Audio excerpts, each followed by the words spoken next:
아멘.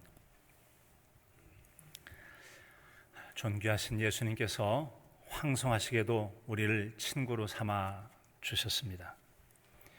예수님께 고작 피조물에 불과한 한없이 부족하고 흠결이 많은 저희를 친구 삼으셨다는 걸 생각할수록 그저 말로 다 할 수 없는 큰 기쁨과 영광이 아닐 수가 없습니다. 친구, 오래도록 친밀하게 지내온 사람, 친구죠. 이 이야기는 친구란 많은 시간의 과정을 통해서 점점 더 사귐이 깊어진다라는 의미를 갖고 있습니다. 따라서 친구는 어느 날 갑자기 별 노력도 없이 만들어진 경우는 없다라는 얘기죠. 친구가 되기 위해서는 그 시간도 필요하고 노력도 필요하고 그런 과정, 친구로서의 정이 깊어가는 과정, 우정이 깊어갈 때 그 친구 관계는 건강히 형성될 수가 있습니다. 이처럼 예수님께서는 우리에게 친구라고 말씀하시면서 말로만 친구라고 말씀하지 않고 실제 우리에게 친구 되어 살 만한 우정을 보여주시는 그런 모습을 들려주고 있습니다. 여러분, 우리는 어떻게 우리 주님과 이 우정의 관계, 친구 관계를 잘 이어갈 수가 있을까요? 오늘의 말씀을 통해서 우리 주 예수 그리스도와 함께 친구로서의 우정을 잘 이어가고 특별히 사순절 기간에 우리 주님의 그런 주님과의 깊은 신앙적 우정, 교제의 깊이를 더해가는 복 있는 시간이 될 수 있기를 진심으로 축복합니다. 여러분, 친구 관계는 결코 저절로 맺어지는 법은 없습니다. 그럼 우리는 어떻게 예수님과 친구 관계를 맺을 수 있을까요? 친구로 사귀려면 어떻게 해야 되겠습니까? 오늘의 말씀에 들려주는 첫 번째는 바로 친구 관계는 의도적인 노력이 있어야 맺어질 수 있다는 점입니다. 미국의 정치가이자 과학자였던 벤자민 플랭클린이라고 하는 분이 있습니다. 그분이 말하기를 친구를 고르는 데는 천천히, 친구를 바꾸는 데는 더 천천히라고 했습니다. 자, 여러분, 이 말 속에 담기는 의미는 친구를 고르는 데는 천천히란 얘기는 시간과 정성을 들여서 누구와 친구 삼을까라고 하는 그런 의도적인 수고와 노력이 있어야 친구 관계를 맺어갈 수 있다는 얘기죠. 그뿐만 아니라 친구를 맺어서 영원한 친구가 될 수 있는 경우도 있겠습니다만 때로는 친구 관계를 이어갈 수도 있고 이쯤에서 이제 친구 관계를 청산하고 새로운 친구로 바꿀 수도 있겠죠. 만약에 다른 친구를 바꾼다면 더 천천히라고 해서 굉장히 신중히 할 것을 들려주고 있습니다. 중요한 것은 친구라고 하는 것은 이처럼 의도적인 노력을 기울일 때 그 친구 관계가 맺어질 수 있다는 점입니다. 자, 여러분, 이처럼 우리가 친구가 되려면 서로 노력을 해야 되는데 세상 속에서 노력 없이 저절로 된 것은 별로 좋은 게 별로 없습니다. 우리가 세월 지나면서 느끼는 것 중에 저절로 생겨나는 게 몸에 때가 저절로 생겨나요. 세월 지나면 또 저절로 생겨나는 게 이마에 깊어지는 주름살이 생겨나죠. 그리고 세월 지나면서 또 생겨나는 게 뭐죠? 검은 머리가 흰머리로 바뀌는 이런 변화가 생깁니다. 물론 우리 주변에 쓰레기가 쌓여가는 것도 저절로 이루어지듯이 그냥 별 노력 없이도 됩니다. 이런 것처럼 노력 없이 저절로 되어지는 것은 대체로 별로 좋지가 않습니다. 반대로 말하면 좋은 것은 그만한 대가를 지불하고 수고와 노력을 해야만 얻어질 수 있다는 점들이죠. 누군가에게 여러분 말 한마디 붙여보지도 않고 갑자기 누가 와서 딱 친구가 되는 경우가 있습니까? 물론 누군가가 말을 붙여오면 그에 상응하는 반응을 보여야 되겠습니다만 우리가 많은 경우에 있어서 친구가 되려면 먼저 말을 좀 걸어야 돼요. 말을 걸어야 돼. 어떤 경우는 아이 괜히 말 걸었네. 자존심도 다 내려놓고 어렵사리 입을 떼서 말을 붙였는데 말 안 한만 못하네 라고 하는 그런 자존심 상하는 경우도 있기도 할 것입니다. 그런 경우를 여러 번 걸쳐가면서 자꾸 말하려고 시도하다 보면 그 중에 얕은 깊이의 친구라도 생겨나게 되죠. 그런 일을 반복함을 통해서 친구가 많아지기도 하고 깊이 사귄 친구도 그 중에 생겨날 수 있는 거 아니겠습니까? 노력 없이 친구 관계도 저절로 되지는 않는다는 얘기죠. 성경에는 이런 친구에 대한 얘기가 많이 나오는데 성경 속에서도 친구의 정도의 깊이가 더해가는 것을 볼 수 있습니다. 다분히 유대인적인 문화 속에서의 친구 맺어가기를 볼 수가 있는데 일반적으로 우리가 똑같이 만나게 되어지면 인사를 하게 되는 거죠. 고개로 할 수도 있기도 하고 밝은 미소를 할 수도 있기도 하고, 또 우리가 안녕하듯이 그들은 샬롬, 평화를 뜻하는 샬롬을 말할 수도 있을 것입니다. 그러면 또 중동식으로 인사를 할 때 서로 호응을 하고 뺨에다가 이렇게 입맞춤을 하는 그런 인사도 할 수 있을 겁니다. 이런 인사를 통해서 친구 관계가 좀 더 깊어지게 된다면 언제 한번 우리 집에 오라고 해서 아이들로 말하면 친구 집에 놀러 가듯이 집을 방문하는 경우가 있습니다. 많이 진전된 친구 관계죠. 그 다음에 좀 더 친구 관계가 깊어지게 되면 우리 집에 왔는데 준비된 음식을 준비해서 대접하는 경우는 친구 관계가 굉장히 진보된 관계가 되어집니다. 자, 그러다가 아이들 같은 경우 사춘기 때면은 친구 집에서 일찍 들어오라 예 해놓고 엄마 오늘 안 들어갈 거야 왜 친구 집에서 하루 자고 갈 거야 그런 것처럼 여러분 친구 집에 하루를 묵었다고 한다는 것은 굉장한 그 친구 관계가 깊어졌다 할 수 있습니다. 누가복음 19장에 보게 되면 여러분 그런 내용 나와 있지 않습니까? 삭개오라는 사람이 있는데 삭개오야 내가 오늘 내 집에 유하여 하겠다 라고 하므로 그의 집에 들어가서 저녁 식사와 함께 하룻밤을 묵게 됩니다. 삭개오를 말할 것 같으면 많은 사람에게 왕따, 따돌림을 당하고 손가락질 당해서 친구가 없는 고독한 존재였죠. 그런 그에게 주님께서 하룻밤 묵어가야 되겠다고 말씀하신 것은 굉장한 친밀한 정도의 친구 관계를 선언한 겁니다. 너무나도 기쁘고 감격한 나머지 재산의 절반을 떼어서 가난한 자들에게 나눠주겠다는 놀라운 변화가 일어나지 않습니까? 자, 이처럼 예수님은 주도적으로 제자를 택하시고 친구로 삼으셨습니다. 오늘 말씀 16절에도 보면은 너희가 나를 택한 것이 아니요 내가 너희를 택하여 세웠나니 라고 말씀합니다. 예수님은 친구를 사귐에 있어서 주도적으로 먼저 말씀하셨어요. 특별히 오늘 말씀 그 친구의 대상은 제자들이거든요. 그런 의미에서 볼 때 제자들이 스승이신 예수님께 감히 친구하십시다 라고 말할 수는 없었을 겁니다. 스승으로서 자신을 낮춰서 제자 같은 사람과 함께 우리 친구하자라고 말은 했겠지만 감히 제자가 스승에게 친구하십시다라고 말하기는 어렸을 겁니다. 더욱이 이미 예수님은 능력을 나타내는 분이셨기 때문에 그분이 하나님의 아들이라고 고백되었지 않습니까? 주는 그리스도시요 살아계신 하나님의 아들이시라고 고백되어 있는 그분에게 친구하자고 말할 수는 없잖아요. 그분은 전능하시지만 자기는 피조물에 불구하고 연약하고 부족한 뿐만 아니라 여러분 죄가 있는 그런 존재가 감히 어떻게 주님께 친구를 하자고 말할 수 있겠습니까? 그처럼 도무지 친구 관계로는 전혀 상상할 수 없는 제자들에게 친구하자라고 했다는 것은 참으로 황송하고도 놀라운 일이 아닐 수가 없습니다. 여러분 이 같은 우리 예수님과의 친구 관계를 맺게 되는데 우리 주님께서도 친구 관계를 맺고자 할 때 방해되는 것은 없애고 좋은 것들은 유지해서 그 친구의 우정 관계를 맺어가길 원하셨습니다. 바로 오늘 말씀 15절에 그런 내용이 나와 있죠. 이제부터는 너희를 종이라 하지 아니하리니 종은 주인이 하는 것을 알지 못함이라 너희를 친구라 하였노니 내가 내 아버지께 들은 것을 다 너희에게 알게 하였음이라. 아멘. 첫 번째는 뭐죠? 신분철폐와 같이 나는 주인, 너는 종 아니다. 주인 관계 깨트리고 우리 친구라는 말로 쓰자라고 해서 신분 관계를 철폐하는 초월적인 그런 관계. 두 번째로는 이제 너희를 친구라 하였느니 내가 내 아버지께 들은 것을 다 너희에게 알게 하였음이라 라고 해서 비밀을 너희에게 공개할게 라는 비밀을 공개할게. 그래서 친구가 된다고 하는 것은 친구의 사귐은 서로 친구 관계를 어색하게 하고 장애가 되는 것을 없애야 되죠. 제거하고 그게 없어져야만 원만한 친구 관계가 이루어질 수 있습니다. 뿐만 아니라 친구로서의 깊은 사귐이 있으려면 남들 모르는 둘 사이의 은밀한 속 깊은 이야기를 나눌 때 우정의 깊이는 더해갈 수가 있는 것이죠. 우리 주님께서는 아버지께로부터 받은 말씀을 제자들에게 전함을 통해서 비밀스러운 내용을 나누셨던 것입니다. 자, 여러분 이처럼 주님과 제자들과의 관계를 생각해 볼 때 나는 친구나 예수님을 친구로 삼기 위해서 어떻게 하고 있나를 한번 자신을 돌아보시기 바랍니다. 예수님께서 갈릴리 가버나움, 갈릴리 호수 위쪽에 있는 그런 우리 주님의 고향 동네 어느 한 집에 들어가셨습니다. 그러자 몇몇의 친구들이 몸이 불편한 한 친구를 고침받게 하려고 예수님 앞으로 찾아온 일이 있었습니다. 바로 마가복음 2장에 나와 있는 그런 말씀이죠. 사람들이 얼마나 많이 운집해 있는지 도무지 집 가까이 나갈 수가 없었습니다. 예수님 계신 곳에 나갈 수가 없어요.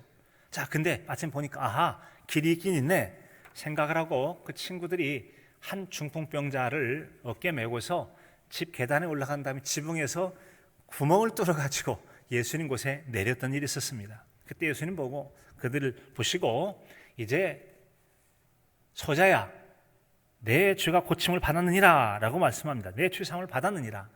이 선언은 중풍병을 앓는 사람의 믿음 때문이 아니라 그를 메고 왔던 친구들을 향해서 주님께서 말씀하신 것입니다. 자, 이 사건을 통해 우리가 한 가지 주목할 점이 있죠. 여러분, 만약에 여러분이 중풍병자처럼 아주 곤란한 상황이 있었을 겁니다. 그런데 어떤 사람들이 와가지고 자기를 메어서 평생 장애로 살아갈 자기를 고침받도록 해줬다면 그들이 얼마나 고마웠겠어요. 고치신 예수님도 고맙지만 그를 인도해 갔던 그 네 사람들이 정말 고마웠을 거예요. 이런 관계가 바로 친구의 관계를 맺어가는 적극적 행동이라고 할 수가 있는 것이죠. 우리가 주님과의 친밀한 친구가 되기를 바란다면 꼭 그런 중풍병자와 같은 고침받는 방식은 아니라고 할지라도 뭔가 그렇게 행동이 필요한데요. 우리 같은 경우는 예수님께 다가가는 과정이 필요합니다. 주님이 계신데 어떻게 다가가죠?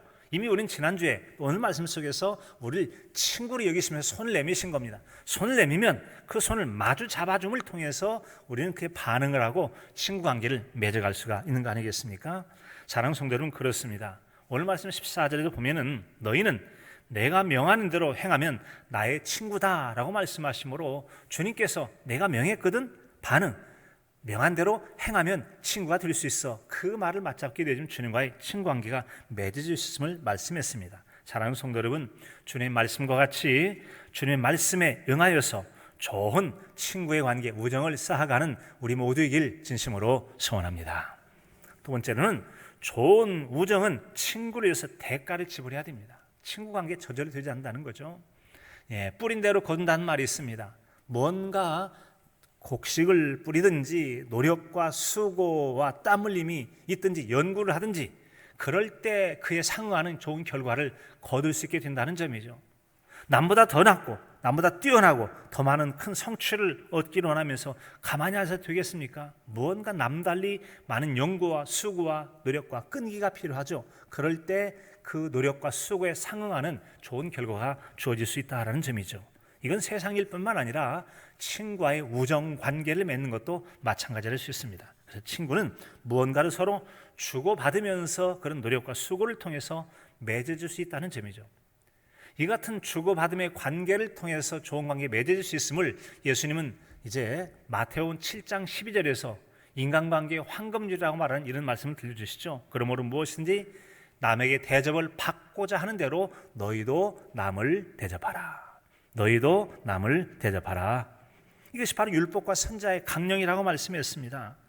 황금률이라고 하는 것은 어떤 예술품이나 건축물 같은 걸 볼 때 그 비율이 참 잘 맞아, 너무 멋있다, 이거 완전 황금률이야 라고 할 때 보기에 비율이 아름다울 때 황금률이라고 말합니다. 근데 그것이 의미상으로 쓰여질 때는 또 다른 경우에 뜻이 아주 깊어서 인생의 교훈이 될 만한 잠언 같은 경우를 또한 황금률이라고 말하기도 합니다. 그렇다면 여러분, 인간관계의 황금률이라는 것은 모양이 아니죠. 인간관계에 아주 교훈이 되는, 아주 심오한 깊이를 가진 교훈이 될 말이다라고 하는 거죠. 그것이 바로 예수님께서 말씀하신 대접받기를 원하거든 내가 먼저 대접하라는 거죠. 그럼 그도 대접할 것이다 라고 하는 것이죠. 자, 그런데 토머스 폴러라고 하는 분은 선물로 친구를 사귀지 말라, 선물을 주지 않으면 그 친구의 사랑도 끝날 것이다, 선물을 조건으로만 맺어진 친구는 위험하다는 거죠. 그래서 이 말은 여러분, 예수님께서 말씀하신 인간관계에 황금률을 부인한 말이 아니라 선물만을 가지고 친구를 삼으려 하고 선물만을 가지고 친구 관계를 유지하려고 하면 그런 친구 관계는 건강하지 못하기 때문에 선물 안 주면 그 친구 떠나게 된다. 그래서 그런 관계는 적합하지 않다라고, 그래서 친구 관계를 맺고 유지하는 데 있어서도 주의할 사항이 필요함을 들려주신 겁니다. 자, 그에 비해서 예수님은 최고의 사랑이라고 할 수 있는 자신의 목숨까지도 우리에게 주심을 통해서 우리와의 친구 관계를 맺기를 원하셨습니다. 예수님은 이처럼 제자들과 예수님 믿는 우리들에게 친구가 되려고 사랑적인 최고라고 할 수 있는 사랑, 자신의 목숨을 내어주셨습니다. 여러분, 목숨을 주셨기 때문에 이분이 피할 게 뭐가 있겠어요. 가장 소중한 걸 주셨거든요. 그런데 인간은 어떻습니까? 사람들은 여건이 좋을 때, 부자가 됐든 성공을 했든 권력을 가졌든 뭐 어떤 영향력을 행사할 만한 그런 때는 가만히 있어도 자꾸 말을 붙이고 친구가 되겠다고 찾아오곤 합니다. 그런데 상황이 바뀌어서 힘도 없고 능력도 없고 어떤 난처한 입장에 처해 있다 보면 그동안 우르르 몰려왔던 친구들이 썰물 빠지듯이 싹 사라집니다. 그리고는 여러분 옆에 있어도 뭐 이렇게 좀 말 걸어보려고 하면 괜히 나한테 곤란한 요구할지 모르니까 고개 돌리고 스르르 사라져 버리는 게 세상 친구란 말씀이에요. 여러분, 그래서 아리스토텔레스라고 하는 분은 이런 말 했다고 그러죠. 불행은 누가 진정한 친구인지를 보여준다.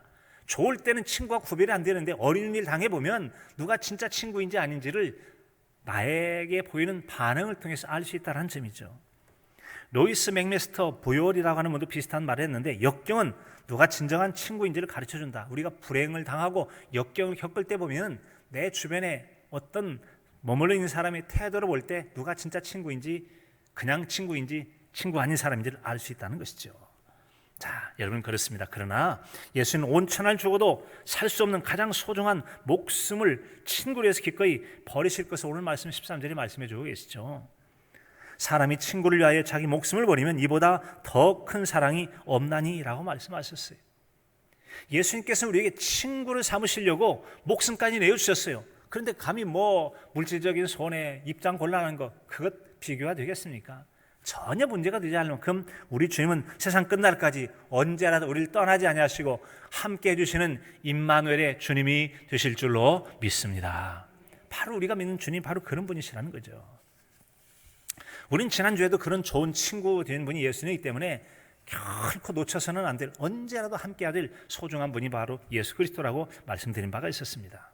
예수님은 부족하고 허물이 많은 우리를 친구 삼아주시고 아무 보잘것없는 우리를 친구로 여기시고 기꺼이 그를 위해서 목숨을 내어주시기까지 사랑해 주신 주님이라고 하는 거죠. 그는 주님은 십자가에서 자신의 목숨을 내어주시기까지 우리를 사랑해 주셨습니다. 여러분 한번 생각해 보십시오. 세상 그 누구가 입장만 곤란해도 슬금슬금 피해버리고 말 붙일까 봐 고개 돌리고 하는 판국에 정말 여러분 자신이 훨씬 존귀한 존재임에도 불구하고 비천한 우리를 위해서 목숨까지 내어주면서 죽으셨다는 말씀이죠. 세상에 그런 친구가 어디가 있어요? 그래서 예수님만한 친구가 없다는 거예요. 예수님만한 친구가 없다는 얘기입니다. 자, 주님은 그렇게 우리에게 생명까지 내어주셨는데 나는 주님과 친구 관계를 맺으려고 어떤 값을 지불해 왔는가를 한번 생각해 보시기 바랍니다. 내 예수님 믿고 입장 곤란하면, 예수님 믿고 손해보게 생기면, 예수님 믿고 핍박이 생기면 모른 체하고 친구 아닌 것처럼 고개 돌리거나 외면하지는 않으셨습니까? 예수님은 당시에 주인 취급을 받으면서까지도 친구로 어떤 사람인가를 여겨주시고 친구처럼 대하면서 여러 가지 비난과 조롱을 당했던 적도 있어요. 친구가 되려면 그런 일도 억울한 일도 당하고 모욕도 당하고 필요하거든요. 마태복음 11장 19절에 보면 인자는 와서 먹고 마시며 말하기를 보라 먹기를 탐하고 포도주를 즐기는 사람이요 세리와 죄인들의 친구로다 라고 오해를 받았어요. 먹기를 탐한다, 마시기를 즐겨한다, 세리와 죄인들의 친구다. 세리도 아주 몹쓸 따돌림 당하는, 손가락질 당하는 사람, 죄인도 마찬가지죠. 예수님께서 그들과 관계를 통해서 그들이 인격적으로 존중해주는 식사자를 함께 가다 보니까 야 함께 밥 먹었다, 저 세리하고 죄인하고 친구다, 그러면 그런 따돌림 당하고 욕먹는 사람과 똑같은 존재를 예수님 전락한 거예요. 남들이 그렇게 욕하고 손가락질 할 수 있다는 거죠. 예수님은 기꺼이 그것도 감수해 가면서 그런 사람들의 친구가 되어주셨다라는 말씀이 아니고 뭐겠습니까? 그렇습니다. 이처럼 예수님께서는 수치와 모욕을 당하면서까지 이제 우리에게 친구가 되어주셨는데 앞으로 무엇을 우리가 여러분 할 수 있겠습니까? 우리는 주님을 위해서 뭘 할 수가 있겠죠? 14절에 말씀하기를 너희는 내가 명하는 대로 행하면 곧 나의 친구다. 친구를 위해서 희생하시던 주님께서는 우리에게 요구하시기를 내가 너에게 명하는 것을 행하면 우리 친구 관계 잘 유지될 수 있어 라고 지금 말씀하시는 것입니다. 그래서 우리가 주의 말씀을 존중해 주길 바라시는 그 주님 앞에 십자가에서 자신을 아낌없이 내어주신 우리 주님, 그분 사랑 베푸셨는데 우리는 무엇하길 원하시는가? 주님께서 마치 질문하듯이 묻는 찬송가 311장의 찬송이 있지 않습니까? 내 너를 위하여 찬송이에요. 내 너를 위하여 몸 버려 피 흘려 내 죄를 속하여 살 길을 주었다. 널 위해 몸을 주건만 널 위해 몸을 주건만. 너 무엇 주느냐? 너 무엇 주느냐? 널 위해 몸을 주건만 널 위해 몸을 주건만 너 무엇 주느냐? 아멘. 우리 주님께는 자신의 십자가에 내어 주시까지 생명까지 주셨는데 너희는 날 위해 뭘 주느냐라고 묻고 계십니다. 뭐라고 답변하시겠습니까? 우리가 진정으로 예수님과 친밀해지려면 주님을 위해서 자신의 소중한 것을 우리도 주님처럼 내어줄 수가 있어야 합니다.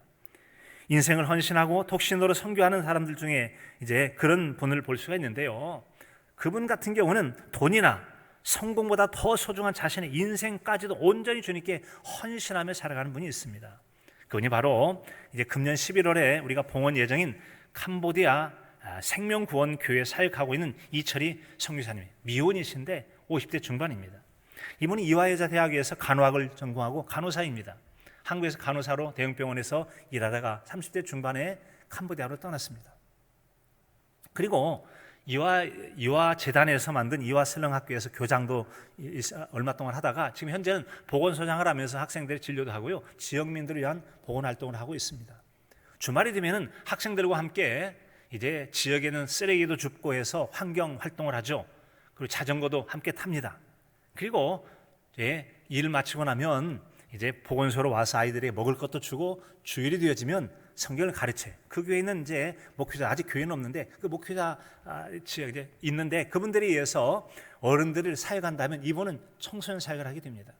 이 사역을 위해서 많은 노력과 수고를 했습니다. 그 중에 하나는 우리나라로 말하면 이제 그 왕립대학이라고 있는 아주 좋은 학교가 있습니다. 거기서 우리나라 국어 공부하듯이 크메르, 캄보디아어를 전공을 했습니다. 4년을 전공을 했고요. 또 아이들 같이 신학을 또 공부도 해서 아이들의 사역을 위해서 헌신을 했는데 자신의 희망은 캄보디아에 살다가 캄보디아에 묻히는 거랍니다. 미혼이에요. 그런데 희망사항이 있기도 하답니다. 또 하나는 바로 자기가 자녀가 없지만 입양을 해서 아이를 온 마음과 정성으로 잘 키운 다음에 자기를 대신해서 자기가 죽고 난 다음에 그 교회에서 사역자로서 일했으면 좋겠다, 그런 아이를 하려고 하는데 이 미혼이기도 하고 그래서 좀 쉽지가 않다고 그러는데 어쨌든 그런 희망을 가지고 있다는 얘기를 들었습니다. 여러분 놀랍지 않습니까? 놀랍잖아요. 50대 중반의 여성이 전적으로 주님께 받은 사랑과 은혜가 얼마나 컸기에 자신의 인생을 온전히 성도들에 들여서 그 땅에서 주의 복음을 위하여 일생을 헌신한 말이죠. 그는 받은 바 은혜가 컸기에 그 주님의 은혜에 응답하는 신앙의 모습일 것입니다. 참으로 귀하지 않습니까? 셋째로 우리가 주님과 친구 되려면 사귐은 바로 우리의 삶을 매우 복되게 하는 그런 관계로 이어진다라고 하는 것이죠. 예수님께서는 요한복음 15장에 보면은 아버지는 농부시고 자신은 포도나무라고 말씀하시면서 너희는 가지다라고 그랬어요. 이 가지라고 하는 것은 줄기에 붙어 있을 때 뿌리로부터 영양분과 물을 공급받아서 뻗어나가면서 또 햇빛 받고 해서 열매를 맺어가게 되어지는 거죠. 이런 것처럼 우리 주님과의 관계를 맺게 되어지면 요한복음 15장 5절에 나는 포도나무에 너희는 가지라 그가 내 안에 내가 그 안에 있으면 사람이 열매를 많이 맺나니 나를 떠나서는 너희가 아무것도 할 수 없느니라 라고 했어요. 예수님 안에 머물게 되면 많은 열매를 맺게 된다는 거죠. 좋은 결과를 얻게 된다는 거죠. 이야기는 친밀한 관계를 맺게 되면 상호 영향을 주고받고 선한 영향을 받게 된다는 거죠. 좋은 친구라면 좋은 영향을 당연히 받게 될 겁니다. 따라서 서로 영향을 주고받는 친구 관계는 도움이 되는 것이죠.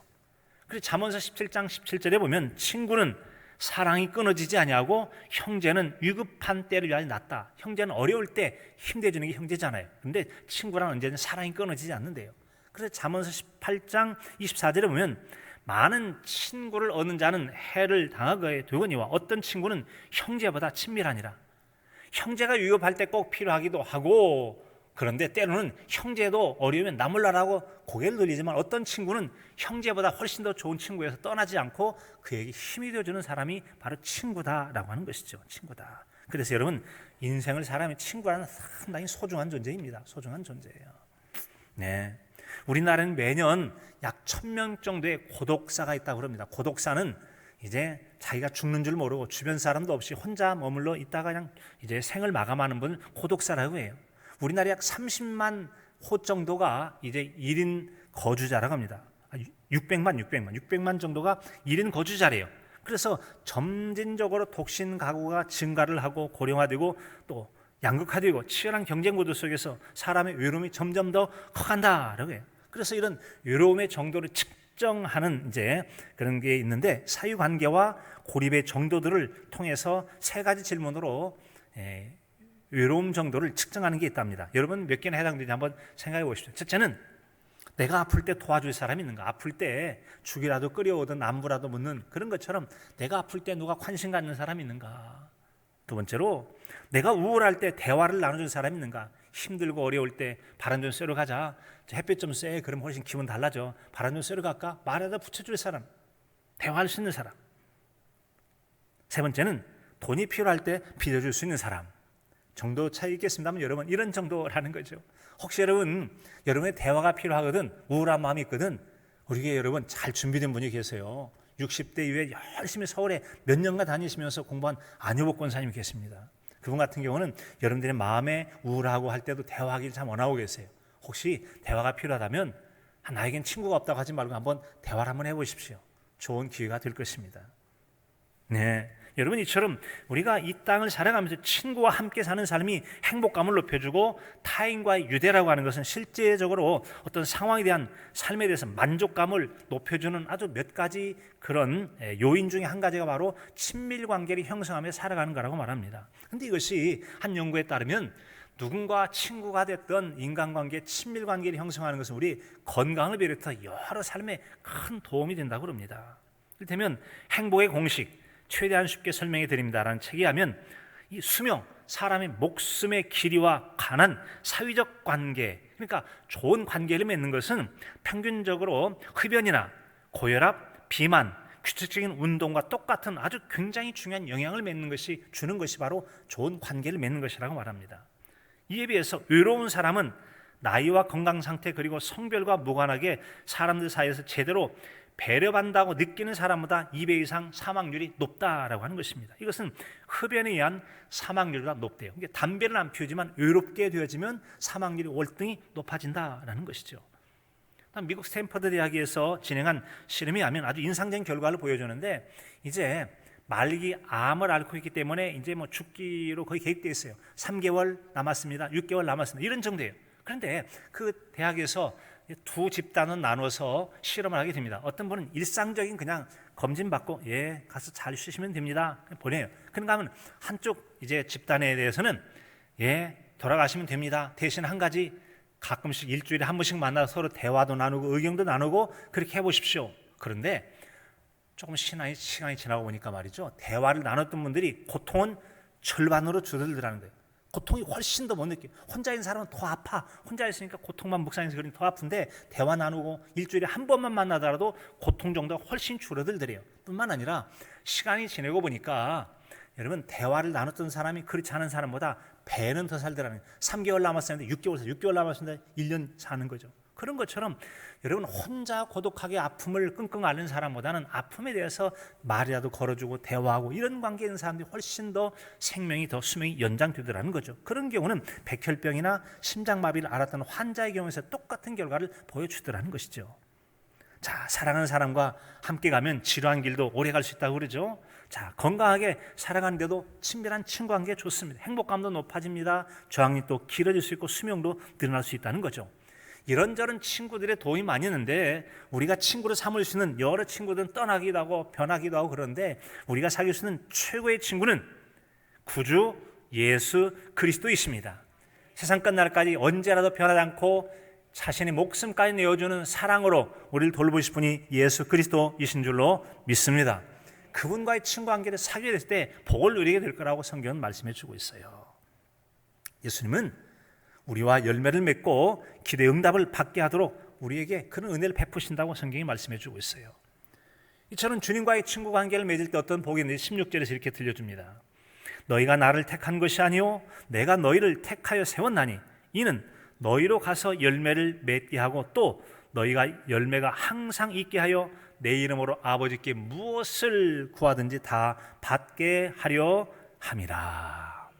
주님과 사귐을 갖게 될 때 세 가지의 특징이 나타나면서 저는 열매를 맺게 하고 열매를 맺게 한다. 그것이 믿음의 열매, 구원의 열매, 뭐 어떤 열매니까 하나님께서 삶의 열매를 맺게 한다는 거죠. 그런데 열매가 한번 반짝 맺고 끝나버린 게 아닙니다. 항상 있게 했다. 열매가 항상 있게 한다. 이 얘기는 딴에도 또 있고 딴에도 또 있고 또 열매라는 건 그냥 자연적으로 보면 썩기도 상하기도 하잖아요. 그런데 새로운 열매를 계속 맺게 하는 것처럼 끊임없이 열매를 맺게 한다는 것이죠. 마지막 한 가지는 주님의 이름으로 아버지께 무엇을 구하든지 여러분 다 받게 하겠다는 응답받게 하는 놀라운 일이 주님과 친구 관계를 맺게 됐을 때 주님의 이름으로 아버지께 기도하면 응답을 받는다는 것이죠.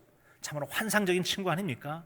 환상적인 약속 아닌가요? 여러분 그 예수님과의 사귐이 있을 때 여러분의 삶도 훨씬 더 풍성해지고 복된 은혜, 풍요를 누리게 될 줄로 믿습니다. 여러분 내가 예수님과 사귐을 통해서 또 사귐의 과정을 통해 주님께 드려야 될 기쁨, 주님은 나에게 친구 관계에 되어서 이런 복을 누리게 하는데 나는 주님과의 친구 과정 속에 어떤 주님께 기쁨을 드리는지 한번 곰곰이 생각해 보시기 바랍니다. 잠언서 27장 17절에 보면 철이 철을 날카롭게 하는 것 같이 사람이 그의 친구를 빛나게 하느니라 라고 그랬어요. 좋은 친구 관계라는 서로 영향을 주게 돼 있죠. 영향을 주게 돼 있는 것이죠. 긍정적인 면이라면 긍정적인 면으로, 그래서 예수님과 긴밀한 관계에 있을 때 훨씬 더 긍정적인 좋은 영향을 받게 될 것입니다. 여러분 친밀한 관계를 아주 잘 맺어갔던 모델 중에 한 분을 찾으라면 바로 예수님을 찾을 수 있습니다. 예수님과 하나님 아버지와의 관계에서 그런 모습을 볼 수 있어요. 요한복음 8장 29절의 말씀이죠. 나를 보내시니가 나와 함께 계시다. 내가 항상 그의 기뻐하시는 일을 행함으로 나를 혼자 두지 아니하셨느니라. 언제나 동행하는 멋진 교제 관계를 맺었다는 거죠. 예수님은 이처럼 아버지와 언제나 동행을 했어요. 여러분 우리도 고독하고 외로운 존재가 아니라 최고의 친구라고 말할 수 있는 예수님과의 관계를 어떻게 맺을 수 있죠? 예수님이 하나님을 기쁘시게 한 것처럼 우리가 어떻게 하면 주님을 기쁘시게 할까라고 하는 그런 마음과 신앙 자세를 갖게 된다면 주님께서 우리와 함께 하심으로 언제라도 친밀한 주님과 아름다운 동행의 관계를 맺어 살 수 있게 될 줄로 믿습니다. 여러분 그래요. 그렇게 해서 우리가 예수님을 기쁘시게 하게 된다면 바로 우리 주님을 영접하는 것이고 주님의 주되심을 인정하는 것이고 주님 말씀을 묵상하고 그 말씀을 따라 살면서 친구를 생각하는 주님을 많이 생각하게 됐을 때 우리 주님과 깊은 교제 관계를 맺고 그분과의 관계 속에 늘은 은혜의 풍성함이 더해갈 것입니다. 갈수록 여러분 좋은 친구를 만나기도 쉽지 않고 친구가 되어도 오래도록 친구 관계를 이어가기가 쉽지 않은 시대를 살아가고 있습니다. 자, 그런데 모든 면에서 우리보다 뛰어나신 분이 먼저 우리에게 친구가 되어주시고 자신을 낮춰서 친구가 되어주시고 또 우리에게 우정의 관계를 맺을 수 있도록 오늘 말씀처럼 우리의 친구 관계를 유지하는 법을 말씀해 주셨습니다. 그런 친구 관계를 맺으려고 자신의 목숨까지 십자가에 내어주신 주님이 아니십니까? 자, 우리에게 더할 수 없이 좋은 친구가 되어주신 예수님을 이 사순절 기간 동안에 더 많이 생각하며 그분이 베푸신 사랑에 대해서 나는 어떻게 응답할지를 생각하면서 우리 주님의 우정을 위한 손내민에 대해서 우리도 어떻게 주님께 응답하여 우정을 쌓아갈지를 생각함을 통해서 여러분 우정 관계를 통해 누리는 은혜의 풍성함과 믿음의 선한 열매를 맺고 선한 영향력을 세상에 나타내며 사시는 복 있는 저와 여러분의 신앙의 삶이 되실 수 있기를 간절함으로 축복합니다.